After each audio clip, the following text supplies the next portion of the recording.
A wound doesn't ask for permission to close. A muscle doesn't wonder if it will rebuild. It simply does. So why is it that when we break, we believe we'll stay broken forever? Maybe it's because no one taught us how to truly heal.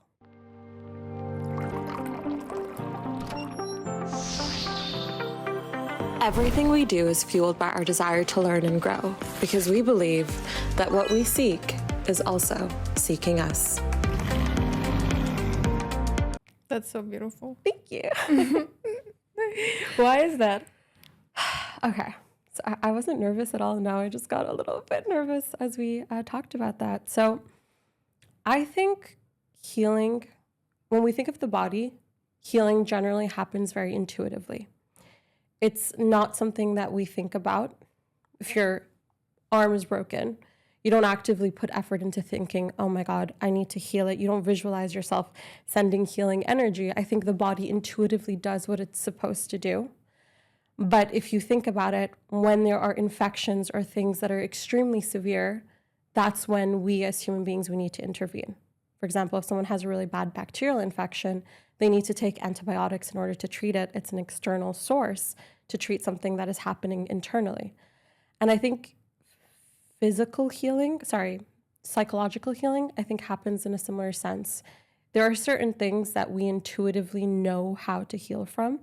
And I think there are certain things that no one really teaches us how to recover from. And that's where we need external support. This all just came to me now. I was not planning on going in this direction. And when you said all of that to me, I felt like this was the first time in this podcast where you spoke to me instead of like just about things. Yeah. Instead of two. I think I always look back on like some of the episodes we've recorded, and it's really nice to see where we started and how far like the trajectory has come.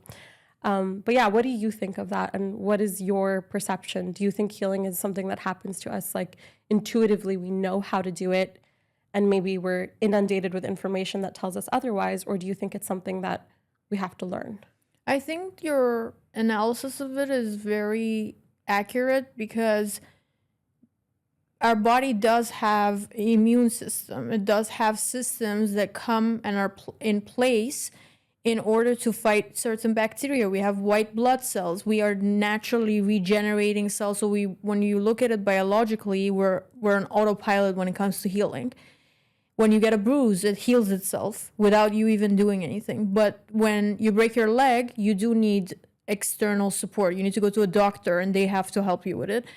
And then the same thing with the psyche. A lot of things we heal from naturally with time and forgetfulness, but a lot of people go to see a professional only when it hits extreme cases where you become bipolar, when you have schizophrenia, and nobody goes to a doctor for maintenance of the mind at all. Yeah. And I think that's something that even a couple years ago when I was growing up, it was taboo to go to a psychologist. I think I mentioned this a lot of times. There is a lot of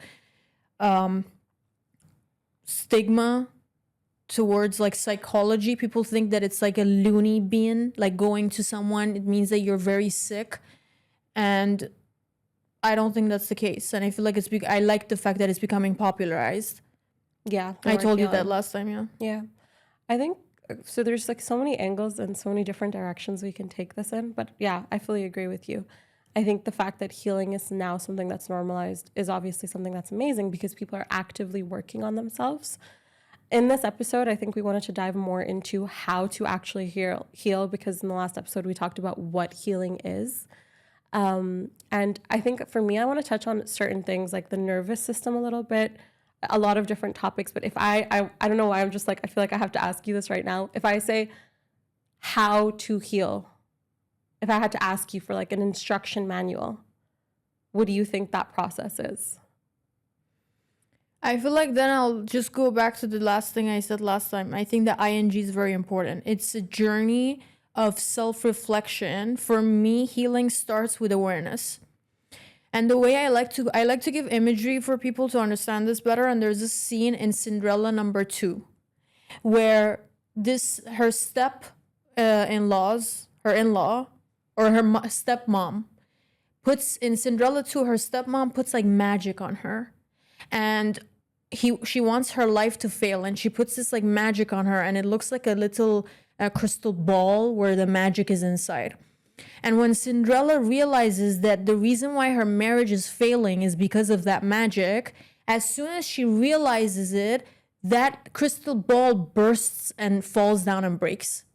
And I think that's where the first step is. The first step is awareness. As soon as you realize that there is something going on and you stick true to that feeling, to that intuitive feeling, that there's something that's pulling you that way and you have to heal, that's where the journey begins. A lot of people don't even reach that stage. Yeah, they stay blinded because I think the truth is extremely difficult for people to confront. And we were talking about this earlier. The truth can make you hold on to the lies even more if you're not ready to hear them. And that's why it's called bursting someone's bubble. It's not any longer someone like Cinderella 2 putting magic on them. They've built that bubble for themselves. They have taken their beliefs, the way life is more comfortable to them, the way things are, and build a cushionery around them because that feels safer to them. And they've just been cocooned, but it's not silk that they're cocooned in. It's the things that are really weighing them down. So that's perfect. And I think it's a really good segue to talk about because this is something I've always said on the podcast, but your brain is always trying to protect you. That's why it doesn't want you to change your beliefs. It doesn't want you to heal overnight because it thinks that through healing, you're going to be in pain, you're going to be in discomfort. Confronting the things that hurt you is never easy. And so your brain is going to want to run away from that. And I think that's like a really important statement. And I think it's one of the biggest reasons why it's so difficult for people to heal is because at times it feels like your brain is working in opposition with you. And I've said this so many times with my own behaviors and my own beliefs. Why do I keep doing this? Why can't I stop doing this? Why? And I think this is the moment where, I always say you have to give yourself so much grace, but real, genuine grace, not grace that is saying like, oh, today you're having a bad day, do whatever you want. No, it's the grace inside yourself. You need to be kinder to yourself and say, I've actually been through a lot in my life. It's okay that I don't understand these things, but I need to cultivate the curiosity to explore them. And I think curiosity is one of the most powerful tools we have in our repertoire to heal, because when you're curious about something, you're saying, I'm no longer afraid. This thing no longer controls me. That's why I said, let's name the podcast What We Seek, because we're seekers. And curiosity is seeking to know more, to want to become more. And I think, again, it is not our fault that we are this way. We are mammals, okay? We come from a brain that responds in a fight or flight for most people at all times. We have been engineered to be like our ancestors, monkeys. It's true. Actually, speaking about like our evolution, there's actually a trick to reduce fear and anxiety if you feel anxious. You can actually make your eyes go really wide like this, and you look crazy while doing it. But Charles Darwin observed this in nature. It's something called wide-eyed wonder. So when you open your eyes really wide, when you're curious about something, your body will naturally open your eyes. So if you're feeling stressed or anxious and you open your eyes, it actually brings your body into that same state of curiosity. I think there's different ways you can kind of, I would say, hack your system. You can either change your beliefs or you can change your habits and your actions. And both of them work in this kind of biochemical feedback loop where it's your actions, your thoughts, your behaviors, and it kind of goes both ways around. So you can either start by changing your mind or you can start by changing in the body. You remember like on that episode where I talked about how healing either starts from the branches to the roots or from the root to the branches? Yeah, exactly. It's the same system. And I think another thing that I wanted to talk about today is that healing doesn't happen in isolation. So like if you think of a car has so many different parts. And in order for the car to move, all of those parts need to be functioning. And I think as human beings, we're exactly the same. You can't just heal your mind and completely forget about your body. And conversely, you can't just focus on the physical aspects and expect the psychological aspects to heal as well. And also, let's not forget the soul. All parts need to kind of be working in tandem in order for you to fully operate and fully heal. And I think people also often forget the interconnectedness of our entire system. So, for example, I could go to therapy for years, which I did go to therapy. And I thought therapy was really, really amazing because it brought me this newfound awareness that I didn't previously had. I was able to identify what my traumas and my triggers are. But I always found that therapy left me with this feeling of being stuck of, great, I know all of this now. What do I do? Like, it never actually stopped the behavior because the behavior ran so much deeper than the thought. If you think of your subconscious mind, it's so deeply rooted. The things that we're trying to break free from go way back. So it's really easy to think and say, okay, I'm this way because of something that happened to me when I was 7 years old. That information almost sometimes feels useless. But like you said, awareness opens the door and healing walks out of it. It's only through your action that you'll actually be able to break free of those things. So for me, it was through repetitive trial and error. If I want to put very simply how I healed from certain things, it was through trying, failing, analyzing my behavior, analyzing why I failed, and then saying, okay, next time I need to choose differently. And maybe for the next 10 times, I chose the exact same thing. I did the exact same mistake. But on the 11th time, I held myself back. And I think that's where healing starts to happen. Do you know the answer for the why now? You said, why can't I heal? Why can't I fix this? Why? Do you have the answer yet? No, I feel like you do, though. I don't either. Well, I think the why, I don't think we should ask why. I think we should ask how. In this case, actually, let's think about it for a second. Because if I say, why can't I heal?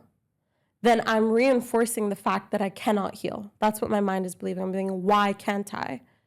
I can't because a part of me wants to stay this way. But if I ask myself, how can I heal? Then I ask myself, what are tools? What are things that I need? What do I need in order to heal from this? Is it support? Is it love? Is it maybe validation? And when I say validation, not from outside sources, from myself. A lot of my healing journey centered around the idea that I had to give myself what I was searching for from everybody else, whether it was validation, whether it was acceptance, whether it was love, whether it was praise. I needed to look inside myself and realize that I was searching for those things from other people because I didn't know how to give them to myself. I think it's interesting that in school and when we're young, we're taught how to be kind and how to be polite to other people, but we're never taught how to give that same grace to ourselves. We never say thank you to ourselves after doing something.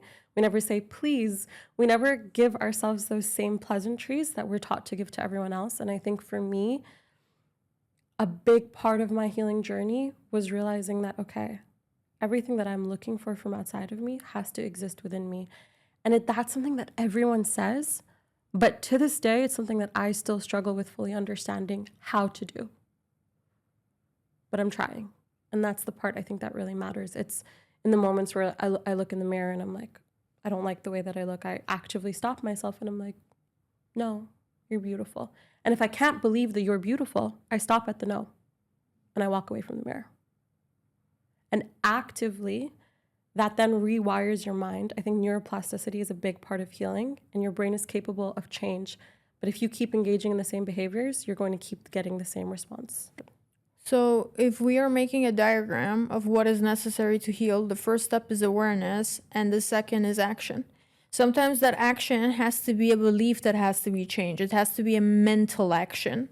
And sometimes it has to be a physical action. For example, if you're in an abusive relationship, the first step is to exit from that situation. You have to take a physical action to remind yourself to remove yourself from that situation altogether. Because only in removal can you have the space where you can start the healing journey. You can't heal in an environment that's constantly hurting you. Like when you're in the bushes and there's like little Mosquitoes.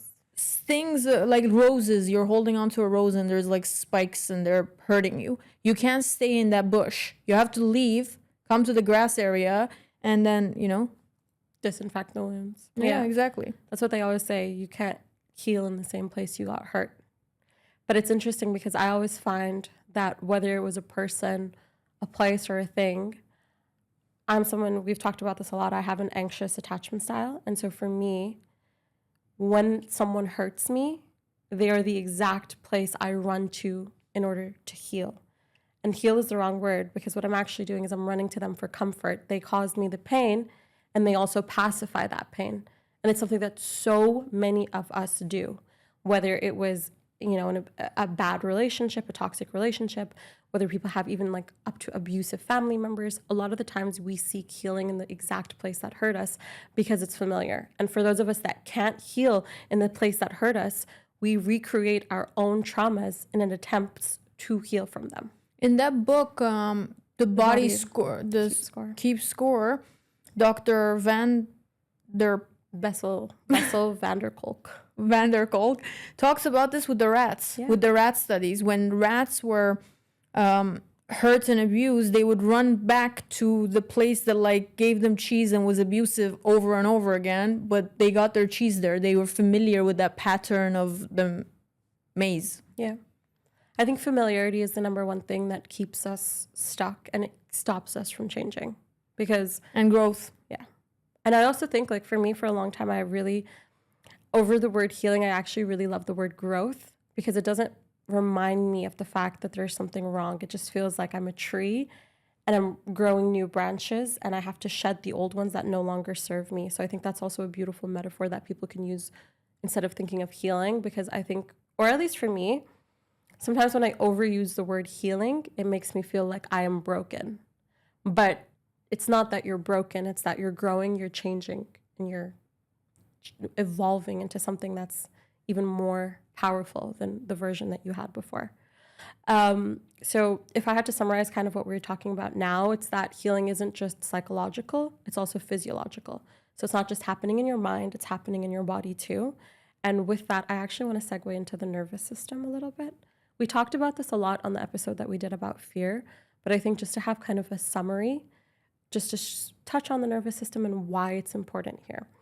So your nervous system is essentially your internal control system for your body. And one of the functions of the nervous system is to detect threat and danger. So it's constantly scanning your environment, and it's looking out for things that could potentially harm you. But the key with the nervous system is understanding that whether the threat is real or not, your body can still ring alarm bells. So sometimes now in today's day and age, we are more afraid of perceived threats than actual threats. So there could be a lion in the garden, or it could be my ex-boyfriend standing there, and I'm going to be just as afraid, even though one of them is actually potentially extremely dangerous and can hurt me, and the other one just caused me a couple of years of pain. Your body still feels that as a real threat. For a lot of people, even social expectations can create a lot of anxiety for them. And your body feels that pain as if it's physiologically real, even though it's happening psychologically. So if we had to think about the nervous system, it has two components. You have your sympathetic nervous system, which is your fight or flight, let's go, let's keep things moving. And then you have your parasympathetic nervous system, which is your rest and digest. And they always say that healing happens in your parasympathetic nervous system. So you can't heal from a place where your body is on high alert mode. You can't heal in a place where your body is constantly stressed. You need to relax, calm down, breathe. And there are a lot of amazing somatic practices, such as breathing, meditation, soma referring to the body. These practices are really amazing to calm you down.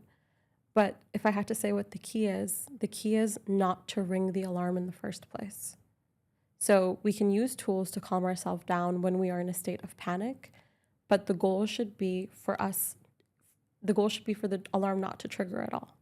So if I am in a building and my alarm is faulty and it keeps going off, I keep calling maintenance, hey, can you come fix my alarm? Can you figure out what's going on? And every time they come, they switch off the alarm, they leave, and I keep having the same issue over and over. I keep calling maintenance because they haven't identified what the root cause of that issue is. They haven't actually fixed it. They've just turned the alarm off. And we do the same things. We pacify ourselves with a lot of different practices that, yes, they are wonderful, but they are tools that guide us towards our healing. They are not healing. So, for example, meditating is an amazing tool. It's an amazing somatic practice, but it doesn't actually heal you unless you identify what the core belief is that is causing the dysfunction. It can take you towards it, but it can't do all the work for you. What do you think of that? Nothing can do all the work for you, because the main three, my holy trinity, have to go hand in hand for something to actually get seated in your essence. The body, mind, and soul have to be in resonance with whatever state you're trying to achieve for you to become that thing. For example, let's say let's give an example of something I want to achieve, okay? And I just go towards it in thinking about it physically. Like, I want to have more self-confidence. And I just focus on looking really beautiful. And I put time into it, and I spend lots of money, and I'm doing my hair right, and I'm beauty maxing, and I got the right plastic surgery and everything that I need to look a certain way.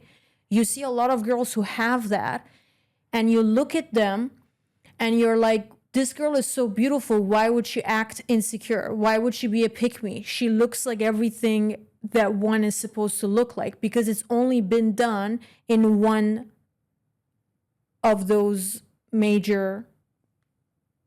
Why don't the right words come to me when I need them? Even though I have a wide range of vocabulary, when I need them, like, for example, I said spikes, but it was thorns. Like, in that category. Yeah. It's just one thing in that category. But then also, that same girl has to work on her psyche to make sure that that self-confidence is coming from within. And then once you have the within thing, your mindset is on the right place, but are you soul confidence too? Like, does your soul have enough confidence where, like, it feels beautiful on a soul level, where you're kind, gracious, patient? You have those traits too. Only then are you truly beautiful. And until you don't achieve the main trinity, you'll always feel lack. But the thing that happens to us is that we what is the opposite of dignify? Undignified. Undignify all understanding of everything to a physical degree. Like, I've said this before too. I've said that, like, one of my things is that I think that people de-dignify or undignify. I don't know what the right word is. What are you trying to say? I don't think dignify is the right word. I want to say, like, I said it the other day. It just came to me. Remember when I was talking about the Quran, and I was like, people devaluate it to the point where it's a physical book, and they only look at it physically. Do this and do that, and it's not a rule book. It's a tool to spiritual ascension. People devalue it because their understanding of the world is only physical. Yeah. They live in a very materialistic world where everything is about goods and services, exchanges, what is perceived with the eye, what is perceived with these five senses. Even then, they're not in tune enough to just understand their five senses even enough. But for example, let's say the other day I texted you and I said, I felt like I didn't have enough power. So in order to feel more powerful, I worked to get my money up.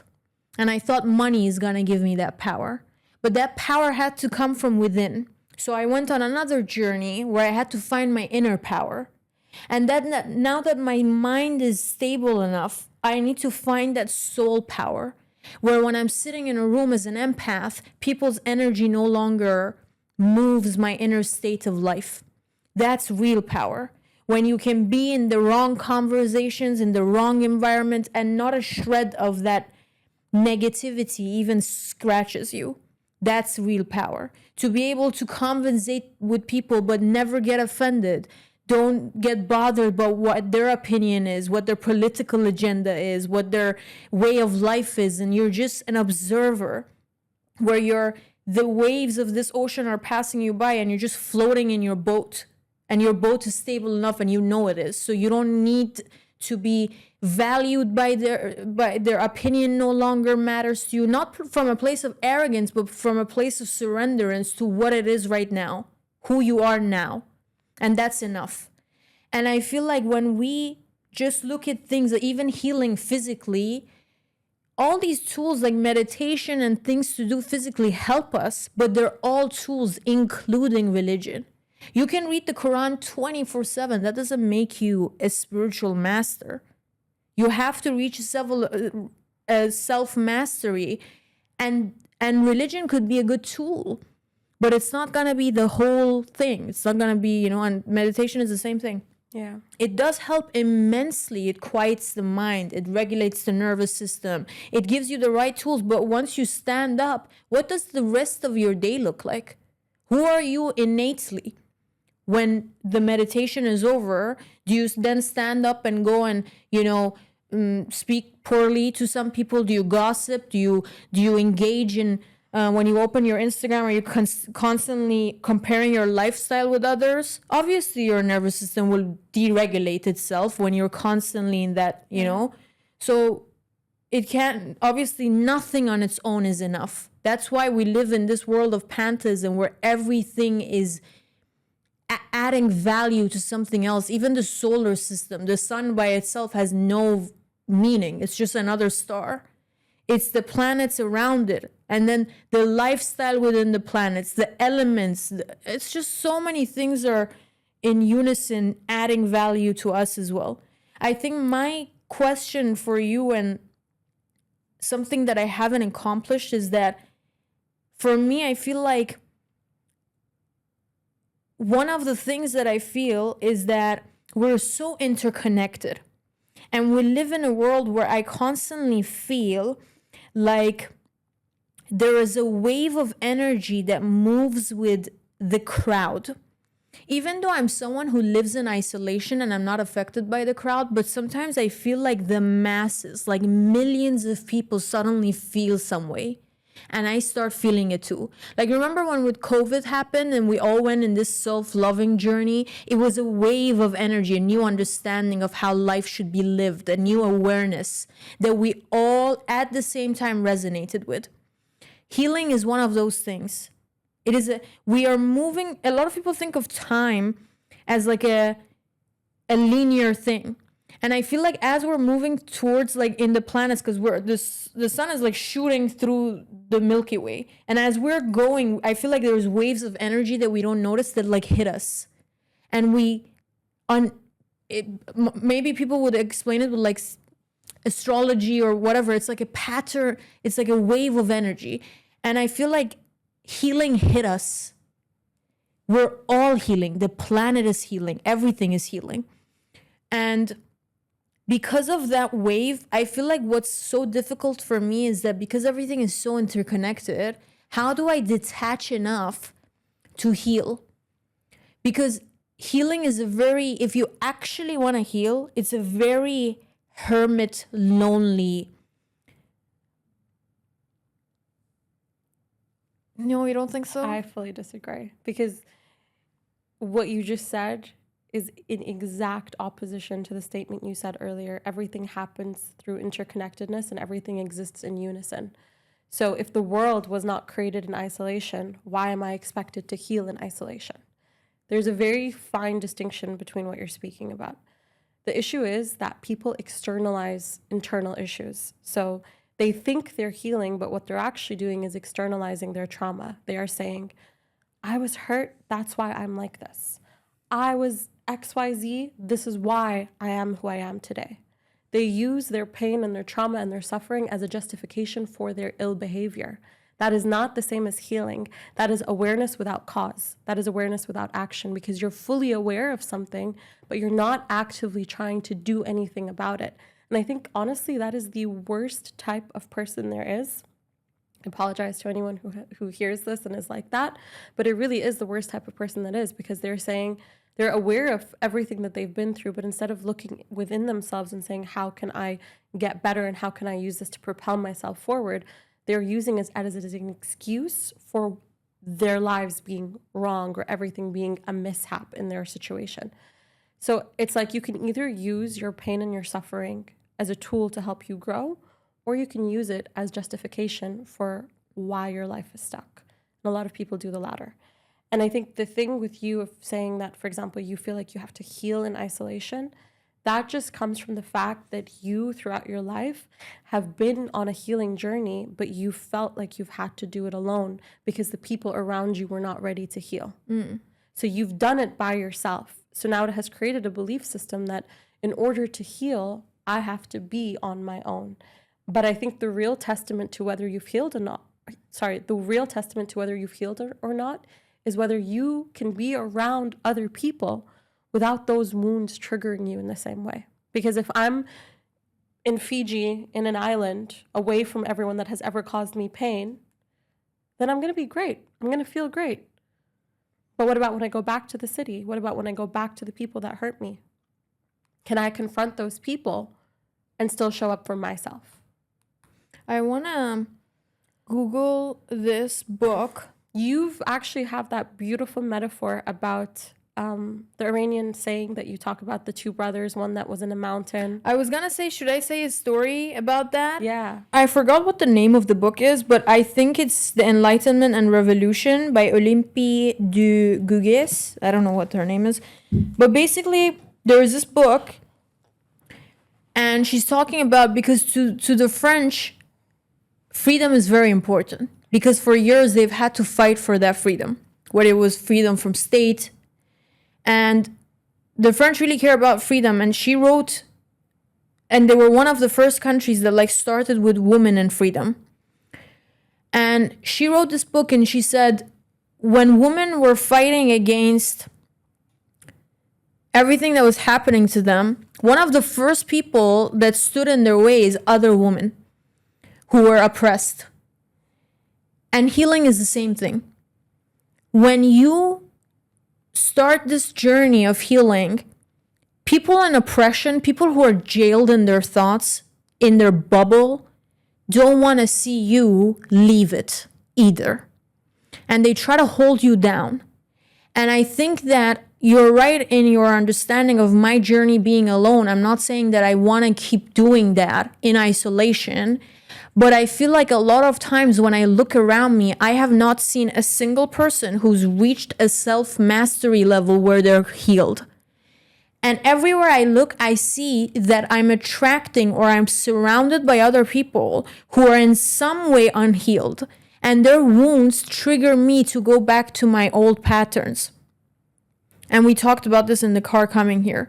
When you live in a state of fear, you become the guards of that jail. You have to talk to people about that YouTube video that you were telling me about, because then you become the prison guards of this hypothetical jail we've created for ourselves. It's like, I can't do 1, 2, or 3 because this is, a lot of people also love to pin it on God. They're like, this is ungodly and this is the incorrect way of living, as if they know the answers, as if they have the keys. And they try to become the prison guards to this hypothetical jail that we live in. And then that's where I feel like I'm even more stuck, because now everywhere I go, I'm running away from patterns. And I always feel like, because I've been healing since I was 12, literally this aware, since I was a kid, I don't meet a lot of people who are like that. I only meet people who are into healing because now it's popular to go to Reiki and this and that. And I feel like they're on a beginner level. I heal root and stem. Does that make sense? Yeah. And I look at every single thing. And the first thing that I do is awareness, identify the root problem, dissect it for myself enough where I understand where it's coming from. Is it me? Is it who I am in essence? You know how some people in their soul, they have little sprinkles of broken glass. Yeah. You meet them and they're like, that jealousy or like that feeling brews within them. It's who they are. It doesn't even come from like parents or society, nothing. It's just them. I look at it and I need to sit with myself and I'm like, is this me? Okay, if it's not me, then we go this way. If it is me, then let's think about why it is me and how can I digest this better? How can I mix this into my water where it becomes pure enough, or it becomes me? The highest version of me?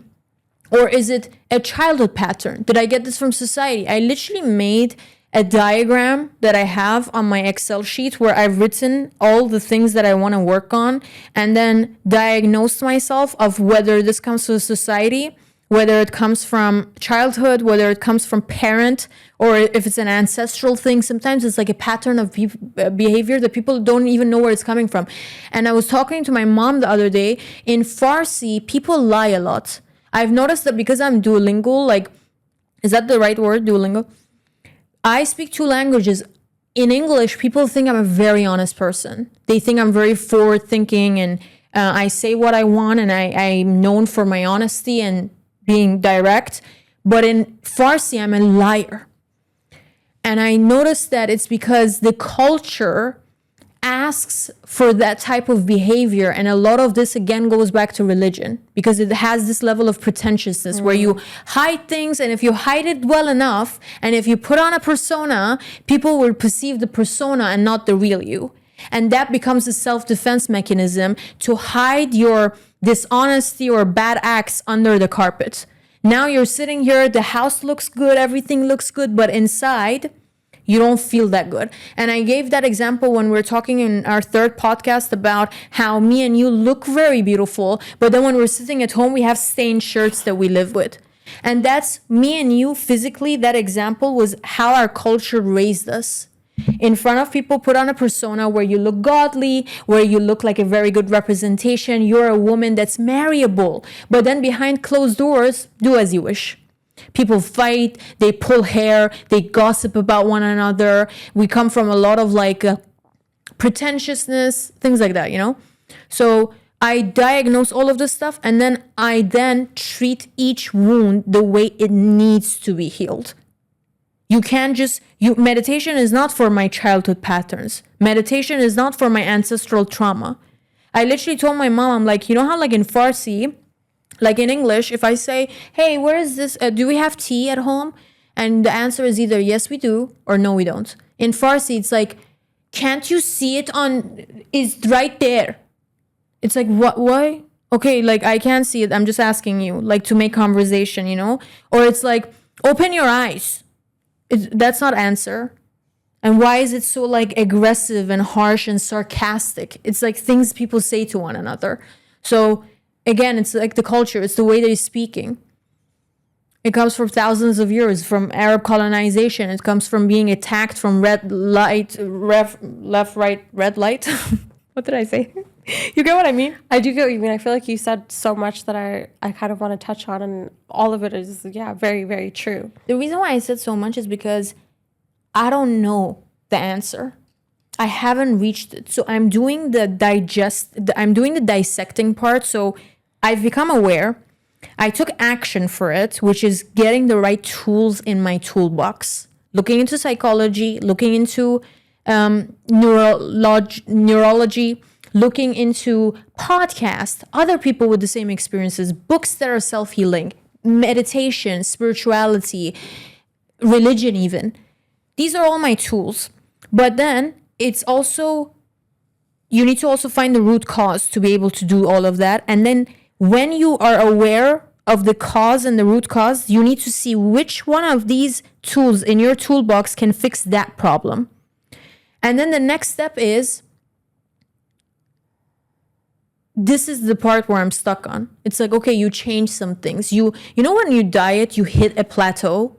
And you can't surpass it. Yeah, I'm on that plateau because it's like, now I go around and I see people who reflect back things that I have. And then it traumatized me. And I feel like now I want to create, I've burst my bubble. My bubble has shattered. I need a new bubble that's the correct bubble. Is it making sense? Yeah, I think what it is to me, if I had to like identify, it's like you've psychologically and physiologically changed, but it hasn't caught up with your environment yet. So you've healed yourself, but your surroundings are still the same. Yeah. And the surroundings remind me, it's like being in a forest that's very gothic and there's one tree that's healed. And And then it's looking around and it's like, oh my God, there's a fog and all these trees are like deteriorating and they've turned into ash, but I can't move because I'm rooted here. So now what? I think that the now what to me is the next layer is acceptance. And I think this is a very, very big distinction, right? So acceptance doesn't mean staying stuck. It doesn't mean saying, this is how my life is going to be forever. It is saying, this is how things are right now, and I'm okay with that because I trust. I think the biggest thing that you need to work on, and a lot of people need to work on, is having more trust. Trust within yourself and trust within the universe and God at large, that no matter what comes your way, you're going to be able to handle it. And I think for you, you do have a very strong level of trust, but it shakes sometimes. And when I say shakes, like, it's not that your trust in yourself shakes, but I think your trust in this idea that you'll get everything that you feel like you've been working towards, that shakes. I want to tell the story. You also have more things you want to say? No, I want to just fine. Continue. I'll tell you where I am on my own journey, okay? I feel like this episode can be even more. I would love to, like, talk about, like, what things people can heal from, how it, like, I wish, like, we could diagnose, because I know so many people who are struggling with certain things, especially women. Yeah. It's like, I know a lot of people who are going through divorces, they're going through bad relationships, they're going through toxic exes, boyfriends, husbands. There's a lot of things that are going on, and I wish we could dive into that. I just don't want to, also, like, I'm doing the Sufi thing, I don't want to, like, give too much, you know? And if the conversation doesn't lead there, I don't want to get into it, but it's just something that I'm passionate about, and I hope I can, with my words, help somebody on the healing journey. I think what we can do is, because we've been getting more comments and things lately, thank you guys. Maybe you guys can comment down below something that you're dealing with and you're going through, and we can start having a segment on the podcast where we give people advice, not from a place of, you know, we know better, but from a place of, let's dissect, analyze, and understand what's going on to see what ways that it resonates. And when you do that for others, it enlightens you about yourself. Yes. Because the way that you give advice is the way that sometimes you also need that advice. So I like that. I like that digestive thing. I'm good at that. So that's where, like, my expertise are. But the next step of my healing journey for me personally is a lot of my branches were broken by other people. And I had to go and self-isolate in this forest that's very gothic. Just imagine a very gothic, dark, Snow White kind of a forest, and I was just this, like, one piece of rose or like an apple tree that's, like, shimmering and shining, and I've finally healed, and there's fruits coming in, and, you know, I have so much to give. But then the entire forest is corrupted and everything is dark and there's no life around me that I feel. I hope that I can get removed. Now I'm accepting it, and I'm just accepting that I am the beauty that I would like to see in the world. And I'm rooted in this state, and I'm okay with that. I would just like to be able to learn how to remove myself from that forbidden jungle, and then move myself somewhere where I can be around similar trees, where we can, you know how sometimes actual, like, gardeners, like, plant trees to go together, they mix their fruits together, their branches become even more. When you're in an environment where other trees are also thriving, you start thriving.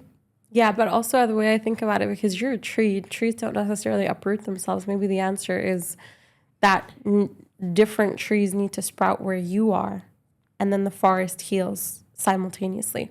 I don't think healing happens in isolation. I think when you heal, you'll notice that either the things around you I think that when you start healing, things around you start healing. And it happens in one of two ways. Either the people that are bad for you will leave your life, or new people that are good for you or circumstances will enter. So it's not that I need to physically leave in order to heal. It's that I need to remain strong and rooted in the knowledge and in the trust of myself that I'll be able to handle whatever circumstance I'm in. And when you're able to do that, I think good things cultivate around you. That annoys me.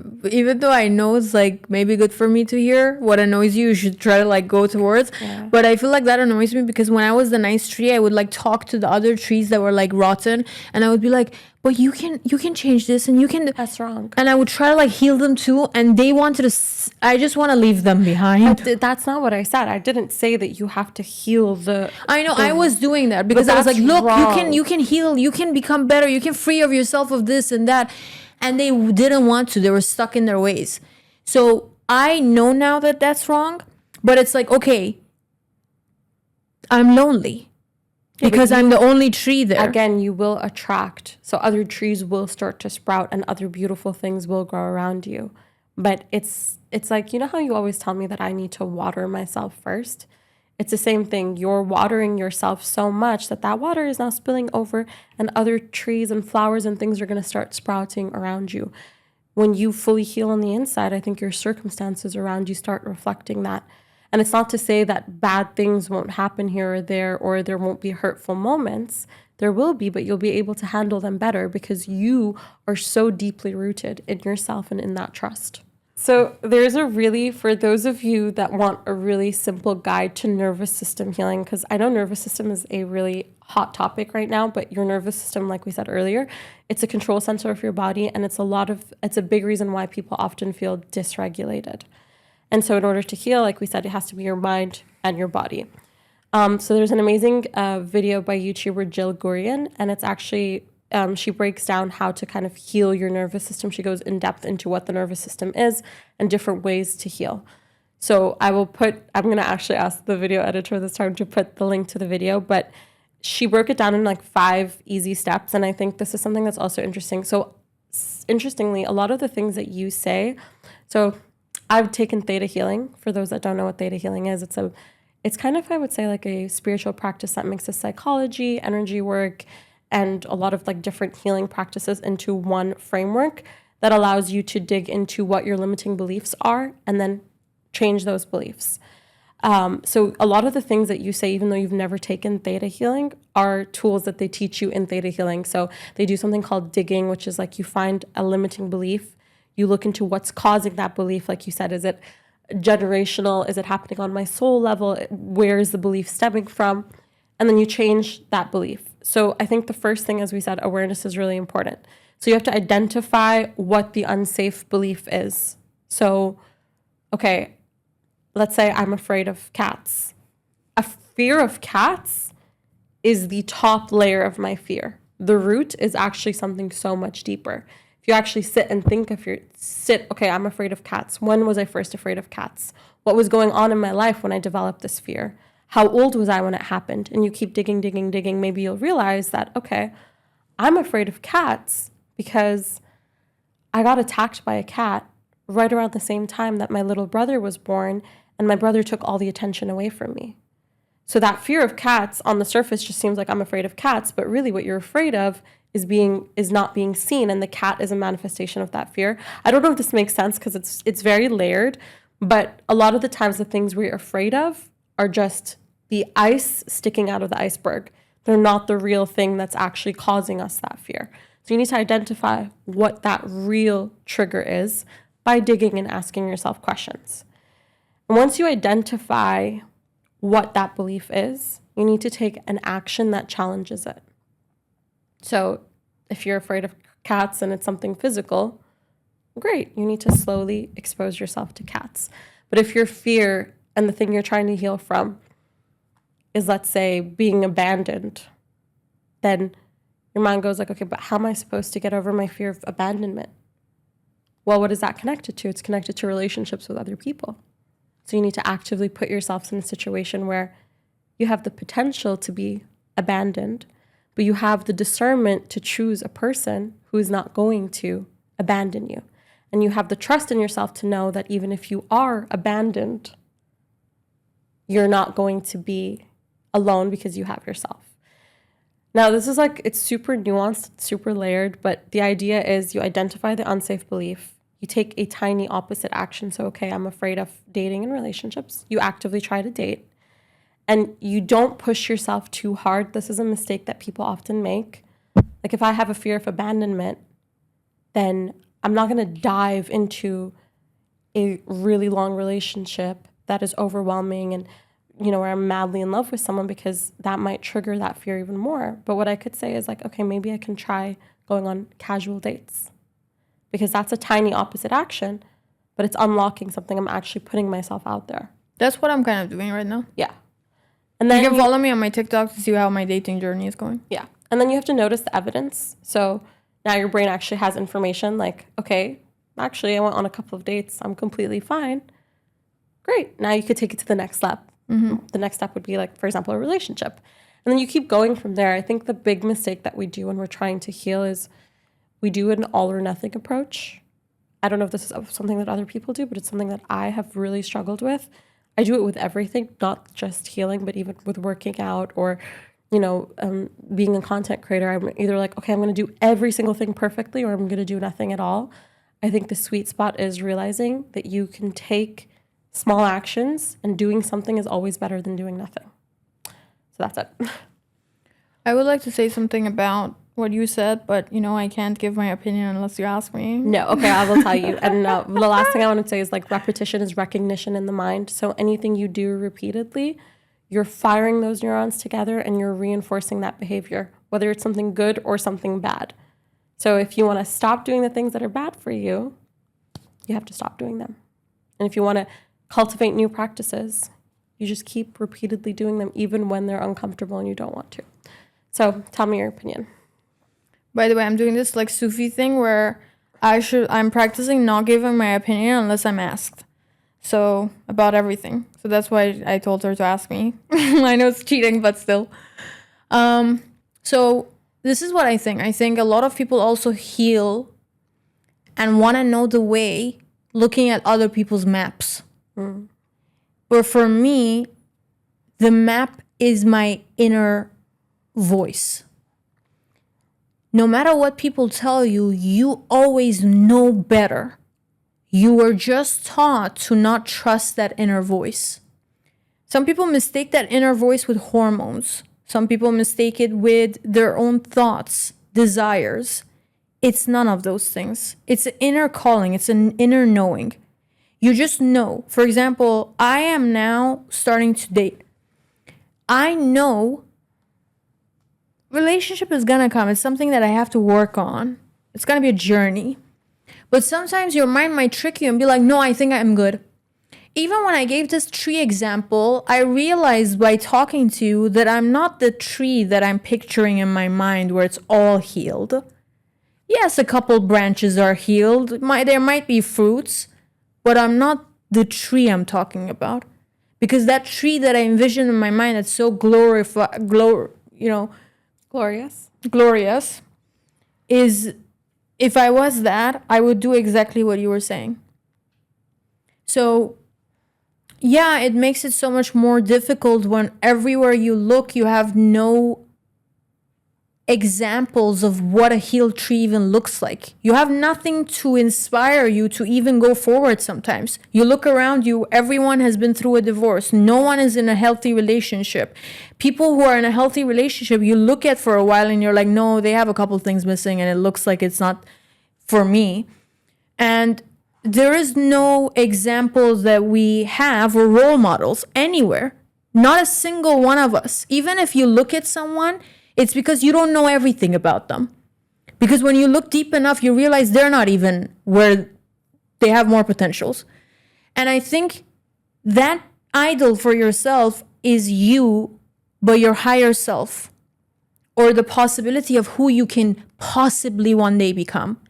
When I'm just this branch of tree and I have like a couple, branches, I'm thinking of one day becoming that fruitful tree. But unfortunately, there is no one to look at. And maybe a lot of people can relate to that because everywhere I look, I see rot. And it's hard to feel like one day you will heal enough where one tree can heal the entire forest. And that's the state each of us are in, where we want to heal, but we hit this plateau because we look around us and it's like, okay, I've stopped living an unhealthy life. I've stopped partying or maybe smoking and drinking or getting out of a toxic relationship. But how many other people that have done that. Not that many. You look at your parents, you see the same thing. You see problematic issues. To me, again, that's the exact issue, is that you're looking around you. Again, that's externalizing. You're externalizing something that should be happening internally. If I look outside of me for examples of things that are safe or that are healthy, yes, that can be a mechanism where I say, okay, I'm trying to show my nervous system that, yes, that person is in a healthy, happy relationship, which means I can be too. But your nervous system does not learn by example. It learns by action. And that's why I said that. Yeah. So that's my point. It's like, you can't look at the things around you. However, we do. Yeah. But I'm saying we do. Yeah, but 100%. I started the sentence with saying, don't live with other people's maps. Yeah. You need your internal voice to be the map. Yeah. And that's what I'm saying. I'm saying it's normal to look around. Because the And end of it, like you're sitting there as if like you never look around. No, I know, I do. You do it all the time. We all do it because we're like hopeful romantics. Why do you think we watch movies? Why do you think we look at these perfect images of perfection? Me and you, one of the issues we both have with our solar plexus is perfectionism. Yeah. You look around, you want to see it. You want to be like, okay, I'm this bubbly persona. Will I find more others like me who are that lively? And you look around and you don't see a lot of those. You see a lot of energetical vampires. And I know this with you. Like you go inside an event, I've seen you at influencer events, and you're this bubbly affection and you want to give, and people want to take. And I've told you, when you come home, you feel drained a little.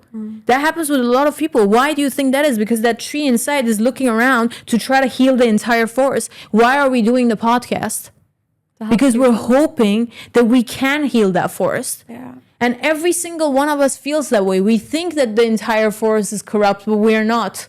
Thank you for clocking me on that, because I don't want to make it sound like I know better. I fully agree. Like, I do those things too. I'm saying that's normal. We look around, we're hoping, and a lot of us, let's be honest with ourselves, we look into our families and we see rot. We see a lot of rot. There's barely any, maybe here and there we're given like a little resources, but not that much. Yeah. So one day I was going to a gathering for the first time. And when I was going to this gathering, I asked my dad for permission. And he said, I'll let you go if you listen to a story I'm about to tell you. And my dad always would convince me with things, with beautiful stories. And I like to create those. And hopefully this will also affect your life as much as it has mine. So the story goes like this. There were two brothers and they were separated at birth. There were twin brothers, and one of them goes to the mountains, and one of them lives inside the inner city, a metropolitan city. And one day the brother in the city comes across one of his friends who's the owner of a caravan.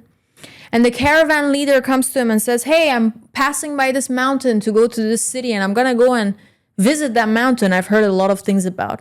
And the brother in the city goes like, oh my God, my brother actually lives in that mountain and I haven't seen him for 40 years. Why don't you stop by and give him my regards?